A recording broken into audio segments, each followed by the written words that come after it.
Copper यानी तांबे की खोज आज से 10,000 साल पहले की गई थी। तब से अब तक हमने कॉपर का इस्तेमाल जीवन के हर क्षेत्र में किया है। आज भी कॉपर के अनेकों इस्तेमाल किए जा रहे हैं। बिजली के क्षेत्र में तो कॉपर से बेहतर और कोई धातु नहीं है। आइए देखते हैं कि किस प्रकार से कॉपर को खानों से निकाला जाता है। इससे बिजली की तारों से लेकर बर्तनों का निर्माण किस प्रकार से होता है। वीडियो बहुत इंटरेस्टिंग होने वाला है। वीडियो पूरा देखें ताकि कॉपर से संबंधित कोई जरूरी जानकारी ना छूट जाए। सबसे पहले कॉपर के खदानों में विस्फोट किया जाता है। इससे कॉपर और टुकड़ों में बदल जाता है। कॉपर को खानों से बड़े बड़े ट्रकों में निकाला जाता है। भारत में बनने वाले कॉपर का 90% हिस्सा मध्य प्रदेश और राजस्थान से प्राप्त होता है। खानों से निकाली जा रही इस कॉपर में लगभग 70% शुद्ध कॉपर और 30% मिट्टी होती है।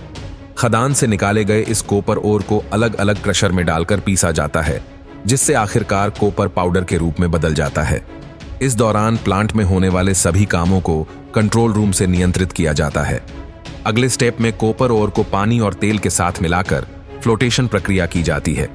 इस प्रक्रिया के दौरान कॉपर तेल के साथ पानी के ऊपरी सतह पर तैरने लगता है। इसके बाद फिल्ट्रेशन प्रक्रिया का इस्तेमाल करके पानी के ऊपर तैर रही कॉपर को अलग कर लिया जाता है। अगले स्टेप में कॉपर का हीट ट्रीटमेंट किया जाता है, जिससे कॉपर में से गंदगी को पूरी तरह से हटाकर शुद्ध कॉपर को अलग किया जाए। यही वो कॉपर है जिसका इस्तेमाल अनेक तरह की चीजों को बनाने में किया जाएगा। कॉपर ट्यूब, जिनका इस्तेमाल एयर कंडीशनर, रेफ्रिजरेटर्स आदि इलेक्ट्रिकल अप्लायंसेस में किया जाता है। इस काम के लिए कॉपर को भट्टी में पिघलाकर इन ट्यूब बनाने वाली मशीनों से गुजारा जाता है। आजकल की आधुनिक मशीनें कंप्यूटर से कंट्रोल की जाती है। कंप्यूटर में बताई गई मोटाई और लंबाई के अनुसार ये मशीन कॉपर ट्यूब्स बना देती है। फिर कॉपर ट्यूब्स को इन मशीनों से गुजारा जाता है, जो कॉपर ट्यूब्स को घिसकर चमका देती है। देखिए कॉपर ट्यूब पर क्या बढ़िया रंग आ गया है।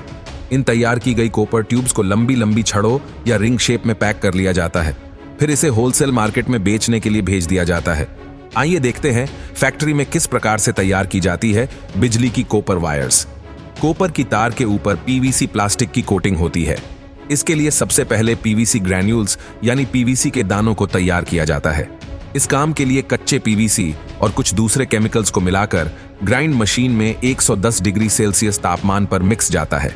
इस तरह से तैयार किए गए मिक्सचर को एक्सक्लूडर नाम की इस मशीन में डाला जाता है। इस मशीन के भीतर का तापमान लगभग 200 डिग्री सेल्सियस रखा जाता है। इस तापमान पर दबाव के साथ मिक्सचर को मशीन से निकाला जाता है, जिससे पीवीसी ग्रैन्यूल्स का निर्माण होता है। इसका इस्तेमाल कॉपर की तार की ऊपर की परत को बनाने में किया जाएगा। इसके बाद शुरू होता है कॉपर का इस्तेमाल करके कॉपर की तारों को बनाने का काम। इसके लिए इस रोड ब्रेकडाउन मशीन का प्रयोग किया जाता है। ये मशीन कॉपर के बड़े बड़े टुकड़ों को तारों में बदल देती है। इस प्रकार के काम के लिए ये सबसे आधुनिक मशीन है।